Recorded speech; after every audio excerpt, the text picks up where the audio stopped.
Hello and welcome back. You're about to enjoy part 2 of my amazing conversation with the group I've dubbed the Unsinkable team. Only time will tell how long that name will last. Part 1, we had an opportunity to make some introductions and dig into the idea of using audio to tell a story. Now in part 2, we get to follow up on a concept that Misha Crosby mentioned right at the end of the part 1 of the conversation. The idea of binary, of success and failure, but also how looking beyond success and failure to what sometimes failure can provide, especially when it comes to success. Well, it's a great conversation, and along the way, you also get to find out where I didn't ask the question that they would have loved me to ask. Without any further ado, please join me for part 2 with the Unsinkable team. I'm going to take advantage of the fact of a couple of things. One, when you guys have been describing this, I continue to picture that lovely moment from the Steven Spielberg Jurassic Park movie, where he wanted to give you the idea of what's the ominous feeling of something dangerous coming your way. And it starts with a puddle, and you watch that puddle vibrate, and then you watch that puddle vibrate again. And you know that there's something connected to that vibration. But right now, the camera is only going to show you this moment and allow it to build the suspense that continues to increase. And I can imagine that with audio, that would be something that you would have an opportunity to explore. What sounds help increase tension?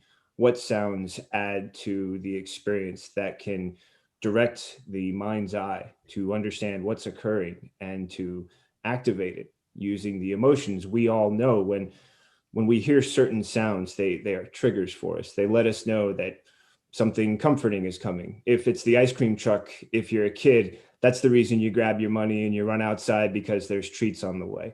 But if it's an alarm bell or a fire alarm, there's a feeling of panic, of confusion, and you're using those sounds to trigger. But then, Misha, you did this wonderful job of describing ones and zeros. And I like to read interviews that you guys give. It's part of my research. And you gave this great description, which I think might be really helpful for what we're talking about, in that you said that you'd experienced a lot of, broken promises, as you described it. And that this was what I felt was my favorite part. In our society, and America especially, I feel there's a binary benchmark that we use to define success and failure. That's the binary part I'm keying into there. The problem with that is you miss most of the story. Life is not always black and white, and shades of gray is where I've learned the most. Failure is not always negative, and if children weren't allowed to fall over when they were learning to walk, we'd all still be crawling. I love that quote because I think it introduces the process of exploration that I imagine had to be involved, and the discovery that came with this story. You're trying to create these environments and you're testing things, and some things work and some things don't. I was wondering two things. One, if there were any discoveries that you guys made along the way in the attempt to do something where you found something else and went, I know we're looking at this, but we got to look over here for a second. We have to widen our lens and see things in a 180 or 360 degree view in order to consider our options.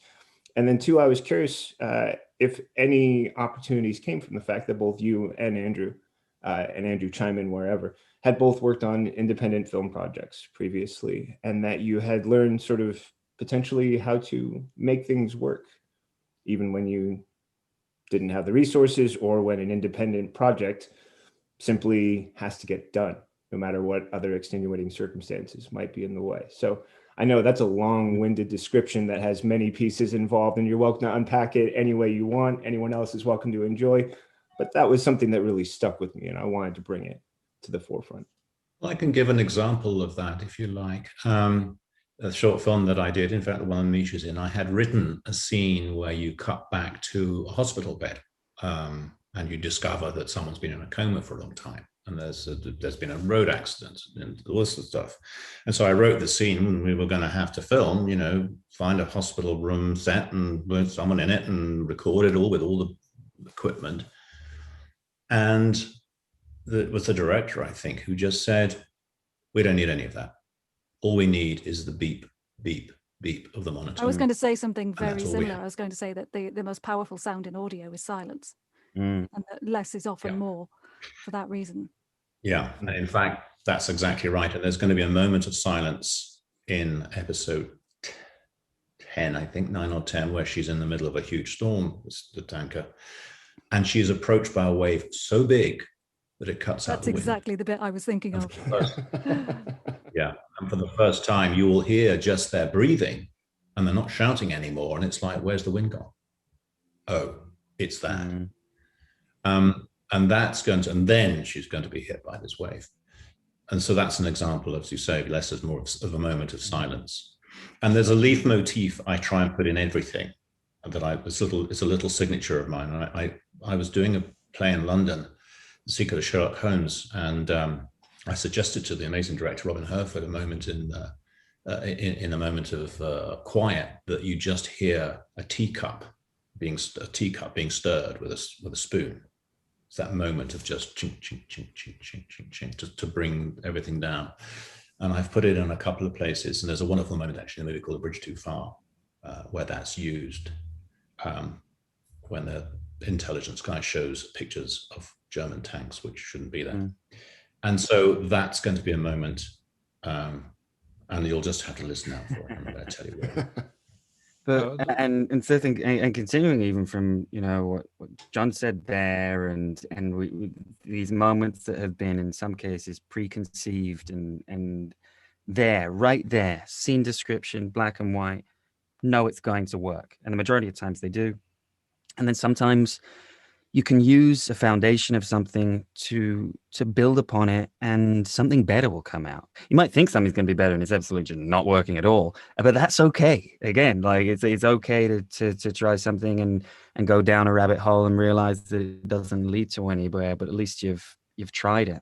I think you get better at learning how not to cause so much pain with yourself for that, by adding in all sorts of other little frills with it and stuff. You just start building sort of some basic foundations of something. It's like, oh, can this work? It's like, oh, it can. And you get feedback, people you trust, you talk about it as well at a certain point as well. I remember there was a moment when we were putting together the proof of concept trailer for this. We kind of, from where the script was at, we'd taken certain moments of that, and John had put them together into an actual, a script for that trailer, as it were, so we could go out and we could film, or not film, we could have the different actors record and put them together, and so much of it was on the page, but then when you cut, you realize, oh, okay, maybe that wasn't necessary, or that wasn't necessary for this moment in the context of actually having the flow of it, right? And a transition into a certain scene. Or maybe something's just not sitting. And you were talking about tension, you were talking about, what sort of sounds you'd use, what sort of, and that you brought out that moment for Jurassic Park. As I understand it, and I don't know quite why I know this, it may have been a documentary at some point, they struggled for the longest time with that particular moment, with that water you're talking about in that glass, those ripples, because they couldn't get it to look right. They tried to shake the car, and the water just sort of like fumbled around and all of that. They tried to sort of to do all these different things, even I think sort of bass sounds, to see if they could get it done. And what they ended up doing, I believe, was they had a kind of almost an upside down trampoline, which was pulling from below and pushing up air, and then it created those ripples, right? Those ripples that everybody can see quite vividly, which they circle outwards. And there was a moment I was struggling with when we were putting together the proof of concept trailer, which was how, and it wasn't necessarily struggled; it would have flowed absolutely fine. But there's a moment that John, who's playing Captain Waite in that, says that we're going to abandon ship, and at that point the horn goes off in the ship, and it's going to be I believe it's 7 short and 1 long, and we talked about then using those as big punchy trailer moments when those 7 short blasts go out. But the initial one, just to establish it, felt like there could be something there. And I was playing around for just hours, going down rabbit holes that unfortunately sometimes weren't leading to anywhere. And then I just left the computer and just and took a drive. And instead of trying to figure it out on the screens, I just thought about it. Just thought about, hey, how could we do this best? How could we create a moment that would be more interesting? And what came out of it was just like, well, what if we slow down time for a second? What if we slow down everything so that then we can focus in on the sound of that horn being epic, all of these people screaming around us, right, who are in jeopardy for their lives, the shells going off, all of that. We start hearing all of that slow down, the shell casings hitting the deck, so we can start focusing in on them. And then we come out of it and we speed up into a crescendo, and then everything's back to full speed. And I didn't know how to do any of that. I just knew that would probably sound cool. And I just came back into the box and then just figure out how to do it afterwards. Is that what you were after? Well, we need to unpack the other part of the question, which is the indie film in terms of commonality between indie film and audio. One of the things that I love about audio, and one of the things I love about indie film, I mean, I've worked on big shows in my day, and everyone's got their very defined role. It's a big shoot, and it's collaborative, but it's defined. Indie film, you don't have the money. Everyone's doing multiple jobs. It's collaborative by its very DNA, and audio is the same. Good audio production. The reason why what we do at B7, what Misha's doing now with his setup, we've got a fantastic collaborative team, from the writers, the sound designers, the composers, the actors, post-production, and so forth. And we all want the same thing, which is to do the best we possibly can, to tell the most compelling story in the most compelling way, the most immersive way. And in terms of commonality in the spirit of indie film, and the spirit of innovation and creativity that's now in abundance in terms of the audio drama space, those are two very clear commonalities. And the ability to do that is based on the people you decide to do it with. The promises that I talked of that have been broken. I spent many years in Hollywood with many people that will not promise you the world, but promise you just enough to make you believe that something can happen. And you know what? You learn along the way. A lot of those people actually maybe do believe they can do what they say they can do. But when it comes to financing, I mean, gosh, you and every other filmmaker in town is trying to get your project financed at any particular time. And the more and more I learned about that process, with some of which with people on this call, going through some of the ups and downs of that, the more and more I learned about how to make that work. And it's it sounds simple. It's not, but if you work backwards from it, and in many cases show people how to get their money back, then you can usually raise it. In terms of the last one we did, that John's actually one of the co-executive producers on, we had another project scheduled to shoot. And it was about 2 weeks before principal photography.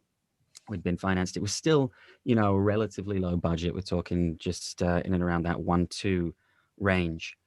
And I was actually one of the lead actors in it as well. And I'd starved myself for many, many months, because this character had to be underweight for this particular role. And 2 weeks before, the finance company went back on their agreement, and we were left with a whole crew that we'd set up a whole, you know, all the promises that we'd made subsequently to everybody else. We had to let down, and very underweight Misha is quite grumpy, and we shifted the narrative in the best way we could, which was we took, you know, the collaborative group of people we had, and we said, how can we best utilize these in another way for less money and what we can raise ourselves. And the initial financing from Green Rush just came from every single core member of that group putting in dollars themselves and growing it from there. We were making that movie regardless of anybody else, and you know, it resulted in us selling it to Lionsgate for the North American rights, which kind of, quite frankly, for a movie like that, small independent production, it was probably about the best we could have done. You know, it just was the case of, you know, just going out there and doing it in that instance. And with one major lesson, you know, I learned on that, not a lesson learned because, quite frankly, you know this to be the case, but it's easier said than done, was that selling a movie with, you know, A-listers in it is a hell of a lot easier than selling a movie without them. And certainly with Green Rush, I know that our job would have been a hell of a lot easier had we had you know, marquee names to base it on. Fortunately, you know, the story and I think the filmmaking and the, you know, the time we hit with it was what allowed us to find a place in the marketplace. But, you know, it's a business, whether artists want it to be or not. And so, yeah, I think the commercial viability when we were putting this together was something that was hugely important. And I'm so proud, I think everybody here is, of who we managed to bring onto it. And I want to expand that question as well to anyone else who wants to include. I know I'd open things with the idea of success and failure, and I was just curious if anyone had any other examples they wanted to include where they were working on something with the intention of going one way and found it not working and needing to try something new or discovering something along the way. And Misha, thanks for unpacking that original answer and then describing for us a little bit about the independent film. Andrew, thank you as well too. But I also want to just make sure that if anyone else had an example they wanted to include, that they could, just because I know that process of discovery when I'm writing is that thing where I think I've got something until I've written to a certain point that I read it back over and then I realize I've been missing the thing that I should have been paying attention to. So I can only imagine how that might occur for all of you. It was kind of drilled into me very, very early on that you live or die by the quality of your work. And I did a theatre workshop with Michael Sheen when I was an actor back in the day. And he always said, your only compass is the story. So if you kind of in my head, I've put those two together, which is you got to tell good stories. You're in the business of telling stories, whether you're producing, you're exec producing, you're writing, you're directing, whatever. Your job is to serve that story, make sure the story is good, make sure what is coming across to the audience is the best it can possibly be. And when you talk about success or failure, you went to Misha's quote where you said it's binary, but I think it's kind of weird shades of gray, because even when you're in it and something's, say, going well, you know, like Helen said, or Andrew said, you're dealing with a moment and, you know, you think this is going to be great, but it doesn't work. You improv around it, you find something that does work. Because as long as you are driving and serving that story, you can kind of suck up the kind of sort of small mini personal defeats along the way, if that makes sense. You are, you know, something doesn't come out. I'm way beyond, actually, because I used to direct theatre as now, so 30 years ago. So I'm now way beyond the point of actually caring, you know, what happens on stage I've got no control over. But, you know, when those things go in a different direction and it's not what you were striving for, I kind of go, okay, that's fine. If it ends up, you know, you might feel inside, you know, the odd sound effect or the odd performance or the odd line kind of hits home or feels like a personal failure. But at the end of the day, when it goes forward, it takes on a life of its own. It's not necessarily a failure, it's just different. And it's kind of separating between, you know, what you think is a failure in your heart, but actually, you know, it could just be that case. It's something different. And then, you know, weirdly, it's one of those things where, you know, I have a rule where I will never tell anyone my betting was, never ever ever. So, you know, let the audience judge. They're the ones who are there to, you know, as long as you're pushing to tell the best possible story, you're serving that story. You know, if things feel like a failure to you, the person who receives it's not going to know. So let it go. Let it be a thing in the world at the end. So. Also, I would agree. I absolutely agree with that. But I also find one of the most rewarding things as a writer is when it comes off the page into real life. I've written stuff for stage, a lot of it actually trying out stuff from Unsinkable I put up on stage in scene studies, or on the short films I've done, or on this one, is an actor finding something that you had no idea was there, complete surprise. And it's like, I never thought of it that way. I never thought of doing it that way, but it's better. And that's actually one of the great rewards as a writer. It's hearing somebody just take a different take on it, and a much better take, or not just a really interesting take, one that works completely. And you go, oh, okay, that's just keep going with that. Andrew or Helen, I don't want to leave out any opportunities you would love to share, just because I know in each aspect of a craft, there's always those places of discovery. If you had examples you wanted to include as well, I'd love to hear. I think on this particular project, for me, it was a learning curve in terms of what I already knew technically. I mean, there's always so much to learn in terms of sound and audio production, that I have a whole new batch of presets in my digital audio workstation that I've got actually the names of characters from Unsinkable in them, because I was tweaking stuff as I went along if something needed a fix to it. Yeah, in terms of things I've learned from it, then definitely my sound production skills have vastly improved, and I hope they continue to do so. I think what I always learn on every new project, one, I think what keeps me going is I'm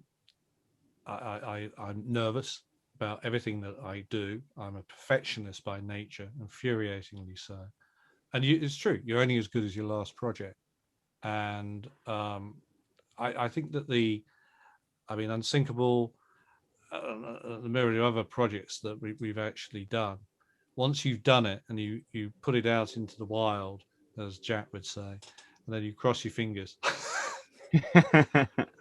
But invariably, if you've got a good team around you, you're on reasonably safe territory. But it's not guaranteed. And my heart always slightly stops just before something's released. You don't know. You don't know how an audience is going to react. You don't know if all your work is going to work, whether you've actually come up with something that people are responding to, or not. It's very difficult when you're so close to a project, particularly for me, I've been living with this project for so long in its various iterations, and as somebody who obviously completely connects to not only having been in the Merchant Navy, but also having worked in the field of law and done salvage cases in the Admiralty High Court. To me, this is the most qualified person in the world. But therefore, are other people going to find it as interesting as I do? I don't know. We hope so. We think we're putting together something that will grip people from all through from beginning to end of all 11 episodes. And we keep our fingers crossed that all our work is rewarded by people being themselves rewarded by the experience. Well, we were sold. That's why we all worked together. One thing worse than being in a film premiere or being in people's presence when they hear it for the first time is it's not as the filmmaker or the audio maker in this instance that I can handle. Although it's nerve-wracking. You're like, and you feel things for the first time because it's amazing. You'll hear it through somebody else's ears. You'll see it through their eyes if you're in their presence. And something that maybe sounded okay to you at the time, it's like, oh, you'll hear what they've heard, and all of a sudden you might want to correct something without them even saying it. You're just doing a sort of a first play or something. But what is infinitely worse, at least I've found infinitely worse, for that is being the actor in something and turning up to the premiere, and it's the first time you've ever had a chance to watch it. You have no idea what they've done with you. You pray that they've taken care of you. Oh, did they use this take? Did they use that? And all of that. But it's a much more insular experience, and that I've always found terrifying to the core.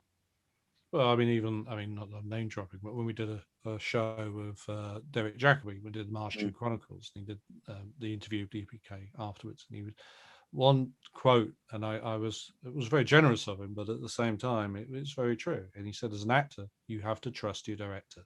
That, you do your job, but you got to trust that the director's going to do good by you. Yeah. And it's all about trust at the end of the day. Absolutely. Probably one of my favorite things about a team conversation is I feel at some point that's what everyone who's working on something together experiences, that feeling of failure and success is hand in hand with your trust in your work, the trust of the person next to you, and their trust in you. And what I love about this is that was also the scenario that you were telling in this audio drama. The group of people on this ship whose very lives depended on whether they could trust the person standing next to them, how much they could trust them, and what that trust looks like when it's constantly being placed under increasing strain, and the stakes continue to grow. Now, my thing is that I always love to think I understand what I'm doing when I start one of these conversations. I have this hope that I've read enough, that I've researched enough, that I've queued up some questions, that I've done enough. And then there's always that feeling at the end that I have to recognize, which is the fact that I might have missed something. Now, I've been lucky enough to wrangle over an hour and a half of your time now to sit down and talk about this. And while it would be great if I could say, yes, I've checked every box, and along the way I filled in even the sub boxes, I know this all, folks, I did it, we're done. But I'm well aware that I probably didn't. And at the end, one of my favorite things to do is to ask each of you, one, what did I miss? What is something that would be helpful for folks to know that just I didn't include in a question? And then if there isn't something of that example, what is a question you like to be asked that either I didn't ask or no one ever asks, so that we can know, like, hey, there's things that would be so much fun to tell you, but no one ever asked me that question. And now I just sit waiting, hoping by the telephone, always questioning whether or not one day I'll get that question and I can finally give that answer. So I'm going to march on down the line. It's kind of fun because on my screen, I've got John, Helen, Misha, Andrew, and Jack, and that's the order I'm going to go in. So with that in mind, John, one, is there anything about talking about Unsinkable today that I might have missed that listeners and viewers should know? And if there was a question, I suppose one thing that your viewers and listeners might want to know about is, what is it like for us, Misha and I particularly, because we were working with them, to suddenly find ourselves working with the likes of Brian Cox, John Malkovich, Thomas Brodie-Sangster, and Natalie Emmanuel. And the answer is, it was freaking mind-blowing. When Brian was the first person to come on board, we were going out to agents, we were putting out offers to people, and suddenly his agent said, Brian's going to read it. He's usually very quick at this. I'm thinking, this is a three-hour, almost 3-hour movie. It's a long piece, audio movie. And he turned around the next day. And the next day we just got a message saying he wants to do it. And it was sudden. That was the breakthrough. With that, once we had Brian on board, and when we were so nervous when John didn't react with quite the same level of composure. There was very much a stand up in the air. I was standing on the desk screaming. I was standing on my desk screaming with my arms in the air, going, we got Brian freaking Cox. So yeah, I was very organized about it, very, very controlled. But when we were so nervous, and we'd got the camera set up in the studio, and we'd got the limo picking him up and delivering him to, making sure everything is COVID safe and all that, and then he comes, and, oh my God, he's come, he's arrived, he's actually here. It's not a dream. And, and then he worked and he was the nicest guy and just so good at it. So good at it. And we're sitting looking at the screen and looking at each other going,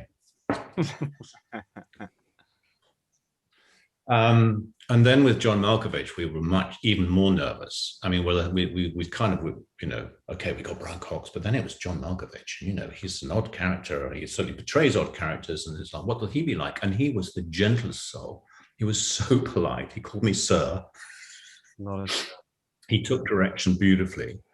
And they both were very complimentary about the writing, which was great. I've got a photograph, which I'm going to frame, blow up and frame, which is John Malkovich in profile in the studio with the headphones on and the microphone and my script in his hand. And you can read the name Unsinkable by John Mawson. And I have to tell you, as moments in life go, that is hard to beat. As a person, as a writer, as a creator, to have that. Misha sent me the photograph. He took a screenshot and sent it to me. And sometimes even now, I just sit and look and go, I don't believe that happened. But now you have a picture. You don't have to worry about factors like belief. It happened. You've got evidence. It happened. Yeah, it happened.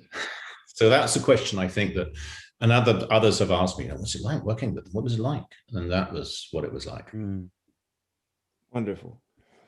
Helen, did I miss anything? Was there a question you would have liked me to ask today? Not a question, but in terms of things that I like to hear and something I did enjoy, although you probably really shouldn't be enjoying these kind of things, but as one of the few people who probably heard every single take that was made of the recordings of all the actors, I'd love to put the gag reel together. I will host another conversation. And you can play that.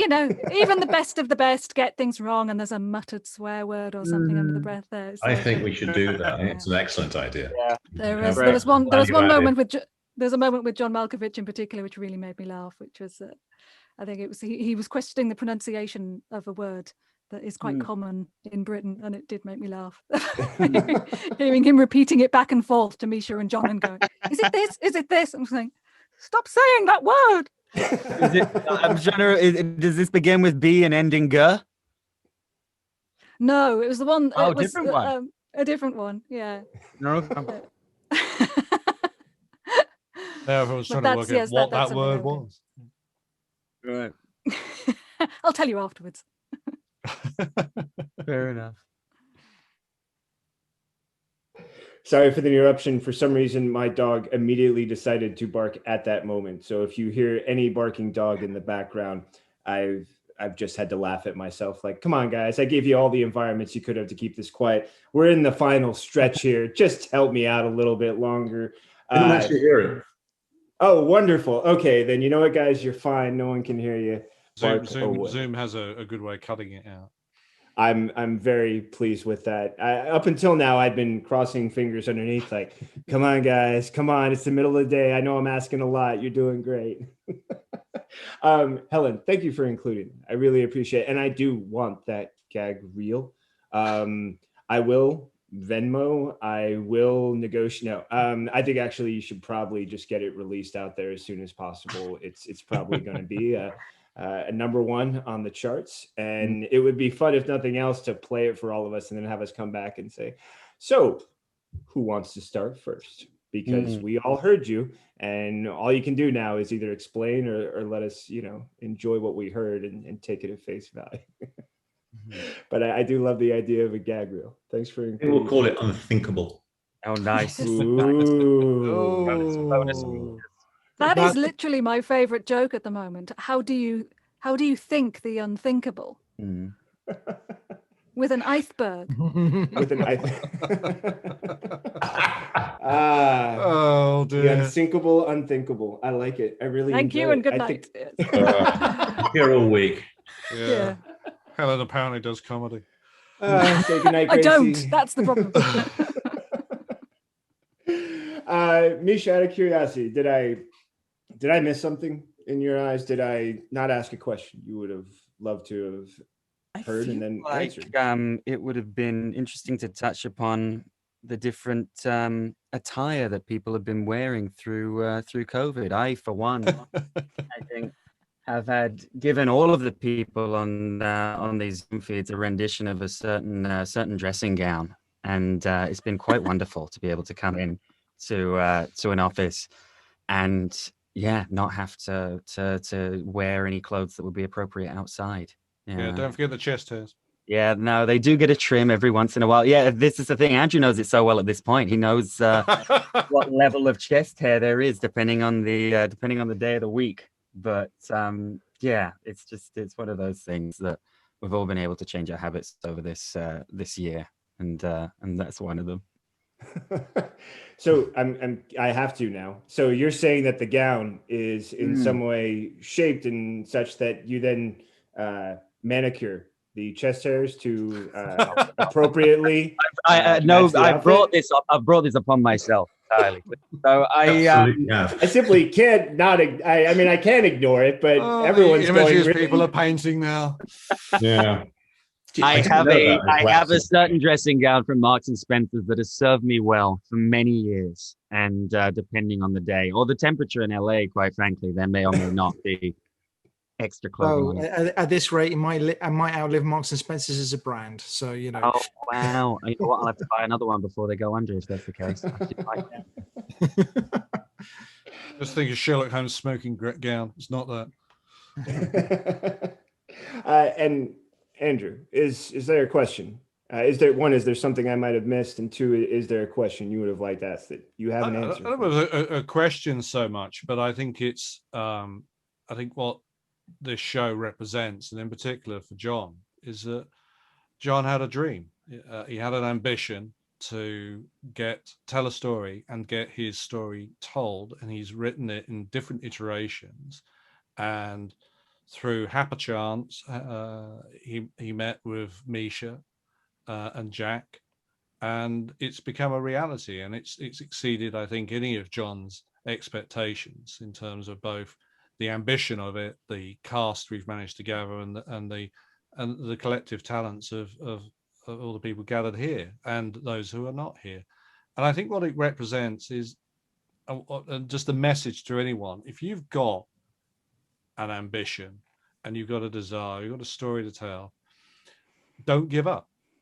I mean, I remember when I first started out in the industry and I went for my first interview to be a floor assistant in BBC, and got told, oh no, we don't think Andrew will get on with actors. We think no.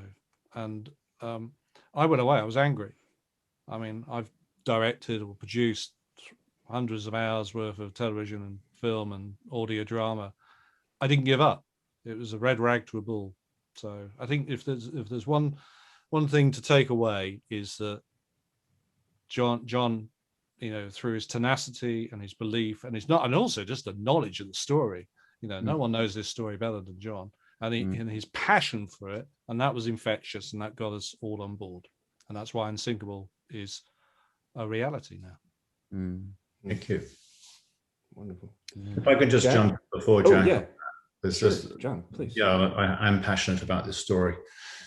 I also think it's very important that people know this story and what it represents in terms of what happened during the Second World War, and that people have forgotten. 34,000 sailors died. And they weren't in the armed forces. They were just civilians. And without them, we'd have lost the war.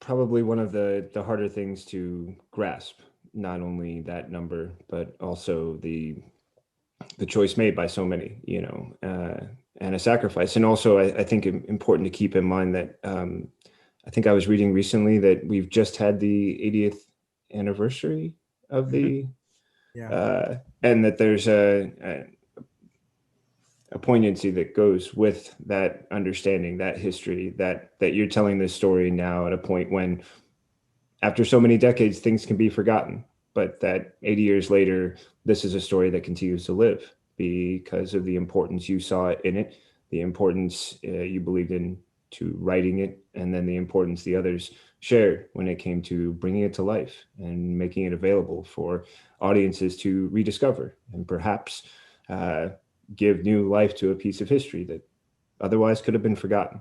And I think there's an importance to keep in mind with that as well. So we actually had some descendants of the crew get in contact with us not so long ago. It was John, correct me, but it was the grandson of which crew member was it? It's the son of the galley boy, John Jameson, right. the young one of those men on board.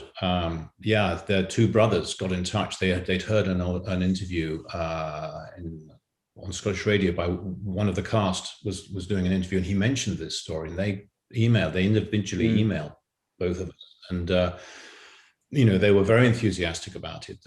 And apparently he went on to do great things as a union organizer for the welfare of sailors. So I have a duty to them to tell their story and to do it in a respectful way. And it just and I would just add that everything that happens on the ship, in terms of the facts of what happened, is what happened. Now, obviously, there is dramatic license, and there are things that we've added that, are going on around them, or, and how they spoke to each other or what they said. Obviously, all that has to be invented. Jack and Rose weren't on Titanic, but the story itself is truthful. And I wanted to honor that. And there are things that go on around them that they're not aware of. And I was clear that they shouldn't be aware of anything that didn't happen. I wasn't going to put them in a situation where we were telling part of the story that wasn't true for them, even though we might do dramatic stuff around it.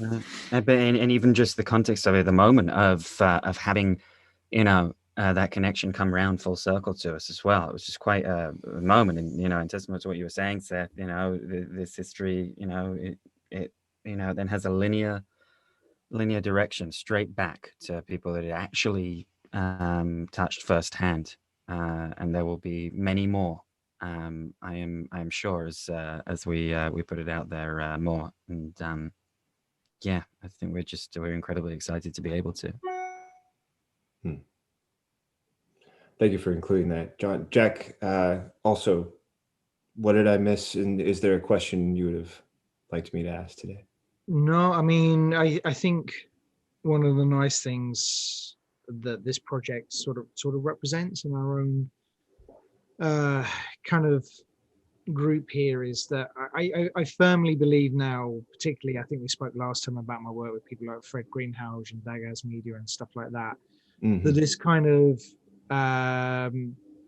cross-Atlantic coming together, do you know what I mean? That, particularly with the audio storytelling, it's going to be the future.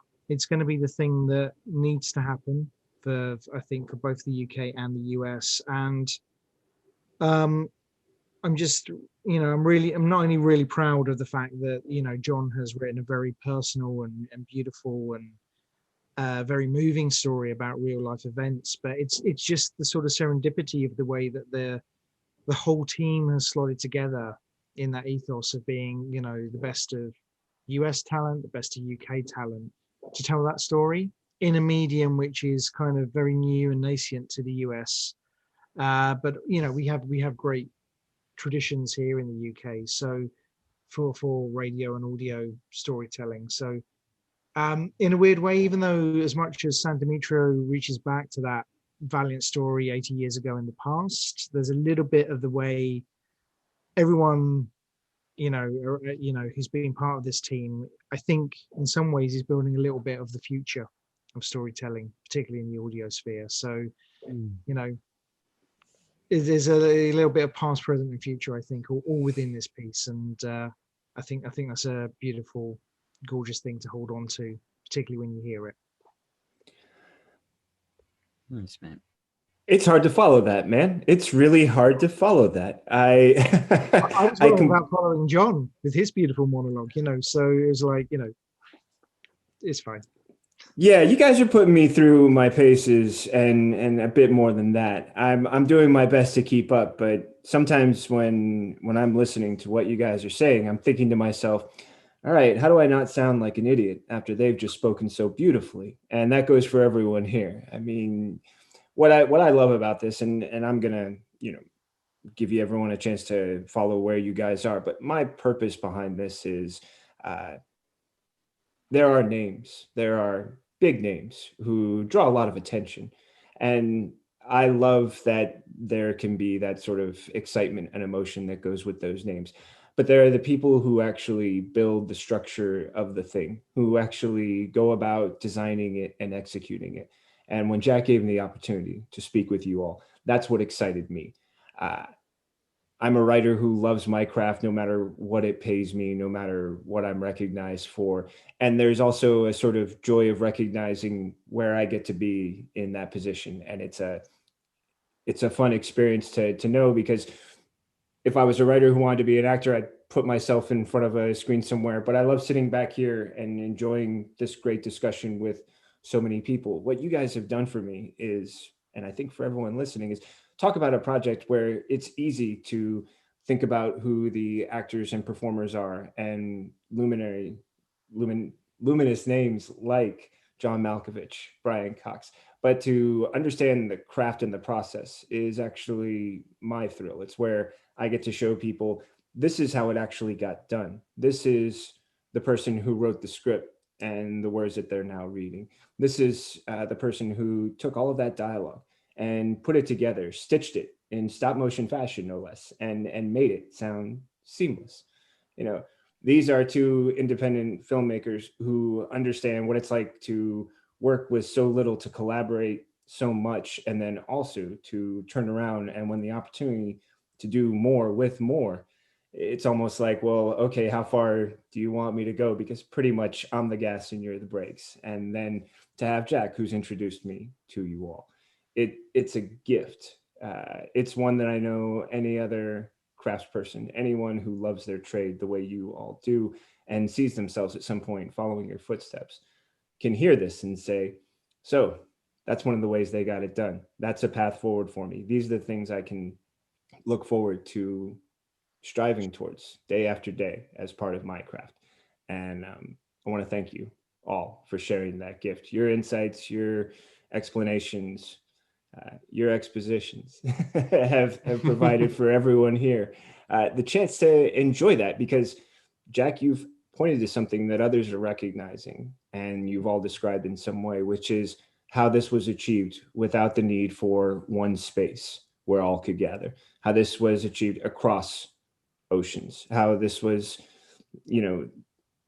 able to work around time zones and other what would be considered limitations to create a remarkable production, one that is continuing to garner attention and praise. And it's an example of how we move forward, because we're in a pandemic. We've experienced a dramatic change to the way we live. And yet your art, your craft is something we're talking about today because you guys were able to move forward. You're showing us the future and you're doing so in style.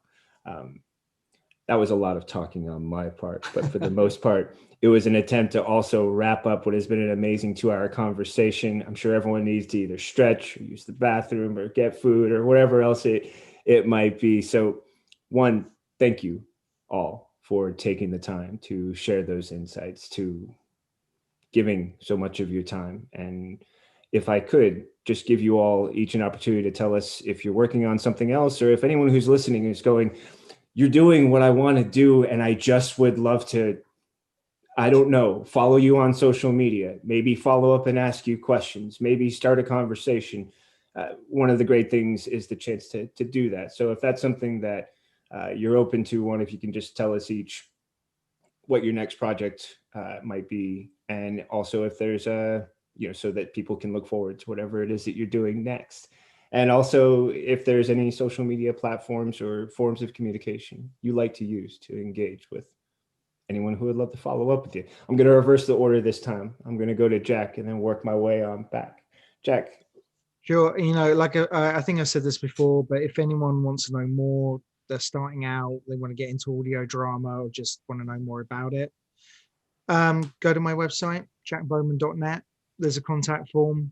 Drop me a message, get in touch, sit down, we'll do a Zoom, we'll do whatever you need, and I'll point you in the direction of whoever you need to talk to. Always happy to help. Always happy to rope in one more person, like I did with Misha and John a year ago, into the world of scripted audio drama and podcast drama. So if anyone's out there, complete newbie, and are hesitant about getting in touch, come, no judgment here. Come talk to me. Use that form. Chatbowman.net. Perfect. Thank you, Chad. And Andrew. Yeah, I mean, you can go to our website, which is b7media.com, where you can find out all the details of what we've done and what we're about to do, what we hope to do. And on Twitter, b7media.com, at b7media. And in terms of what we got coming up, we're doing a female Flash Gordon, which is we decided we want to do something outrageously fun, very, very different from Unsinkable, called Venner's Planet, which is based on a series of graphic novels by Robin Evans. It's a female Flash Gordon meets Monty Blaze. It's nuts, and actually Misha is in it. plays an American jock in it called Clayton. It's great fun. And the other big thing we're doing is something going back to how I started out. Two of my big mentors when I started was two soap supremos in terms of creating soaps: Angels, EastEnders, El Dorado. It's Tony Holland and Julia Smith. And I've always had a desire to do a radio soap, and we are doing it now. We're actually recording our first radio soap, first national radio soap for what will be quite some time. Some have said 40 years. I'm not sure it's quite that long, but it's certainly exciting, and we've got a fantastic cast, and we're recording that. It's called Greenbourne. So those are two of the projects we're working on at the moment. But thank you for a very enjoyable and passionate conversation. My pleasure. Thank you. Misha. So you can find a little bit about what I'm up to on Instagram. I have at Misha Crosby, as well as there's DaturaStudios.com, and John, I'm sure, will mention North Atlantic Ridge as well, which is his site.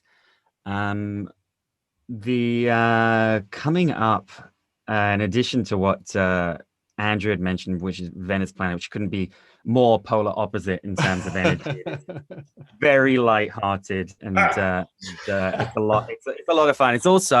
It's wonderful as well. I mentioned this, when you're playing a radio character with a six-pack, you don't have to go to the gym. It's brilliant. And so that's or take your dressing gown off, which well, yeah. Relief to us all. No chest hairs required. No, absolutely not. I feel he would wax if Clayton was anyway.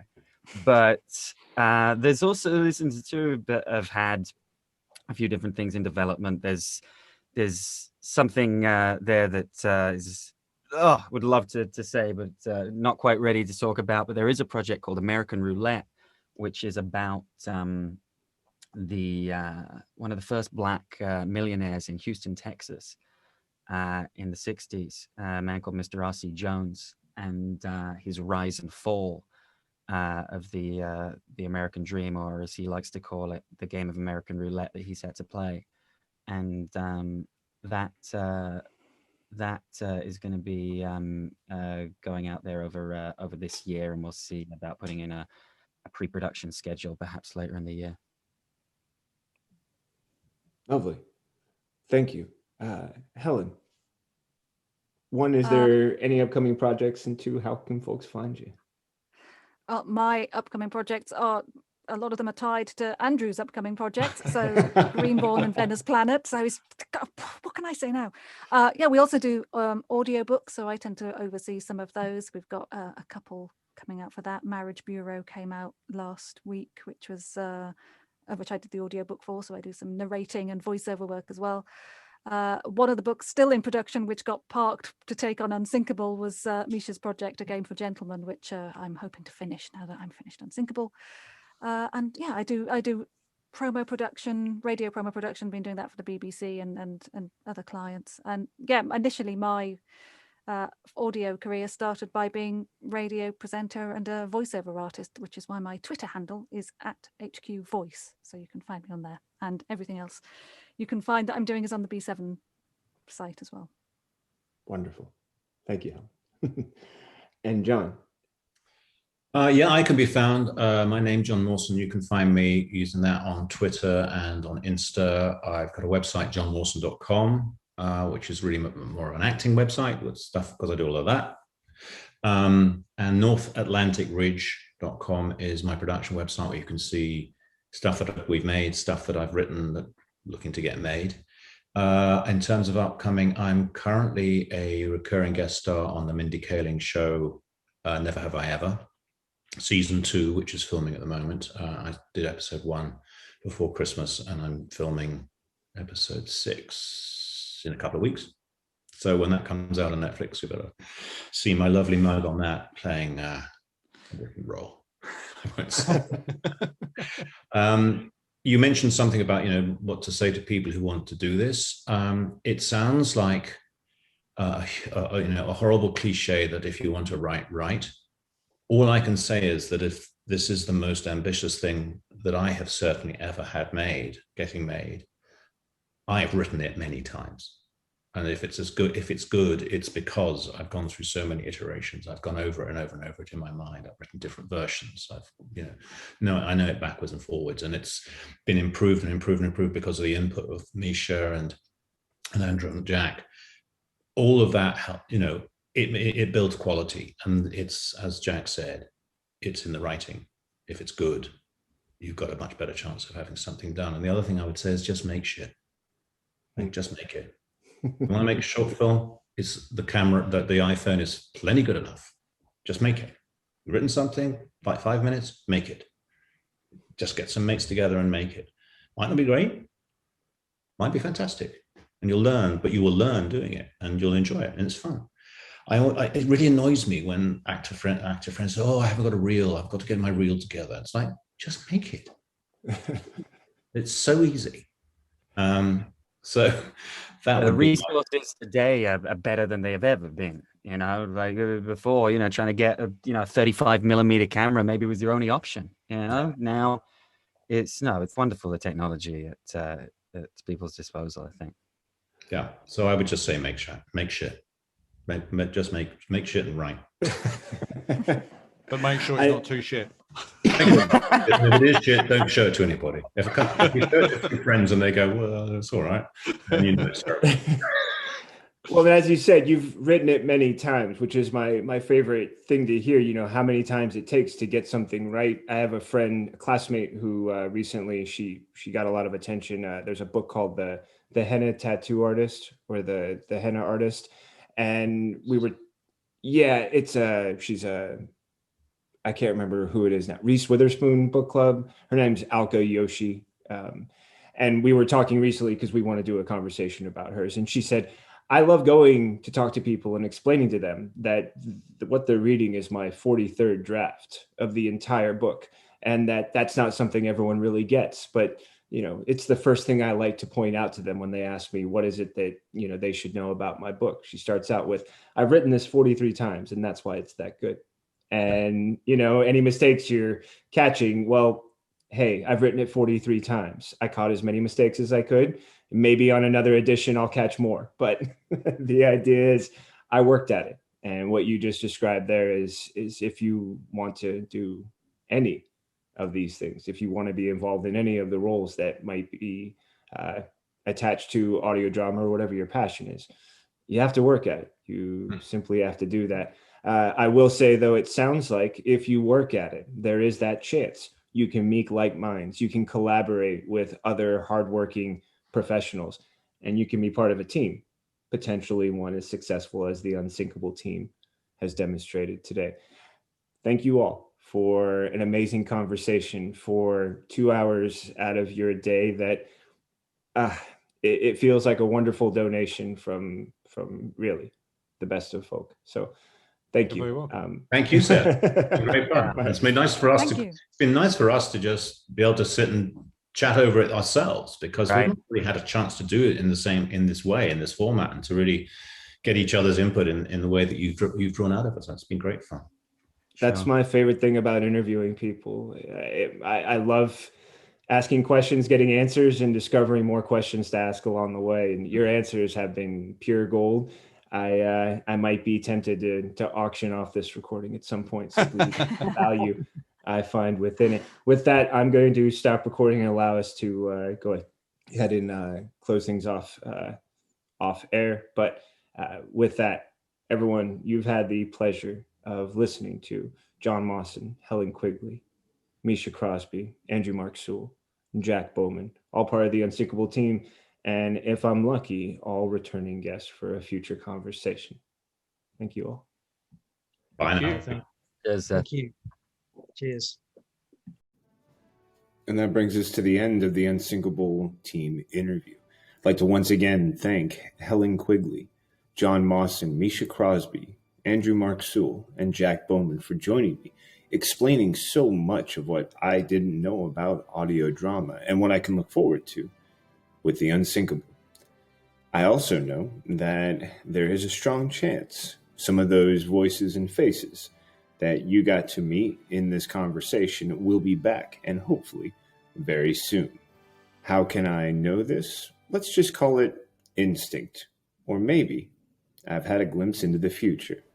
Either way, I'd encourage you to subscribe, not only to this YouTube channel, but also to the podcast Storytelling with Seth.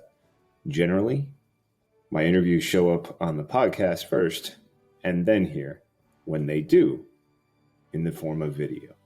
I'm always grateful of those who are willing to include the video, and I think it gives everyone a chance to see just who it is I'm talking to. I loved having this conversation, and I am grateful for all the ones that get to follow. Please make sure you don't miss out. Subscribe, and in the meantime, if you think you have a story that should be on the podcast, that should be captured on video, that should be on Storytelling with Seth, don't hesitate to find me. I leave all my contact information below in the liner notes, as well as all the contact information for everyone I spoke with today. Until next time, I look forward to sharing my next story with you.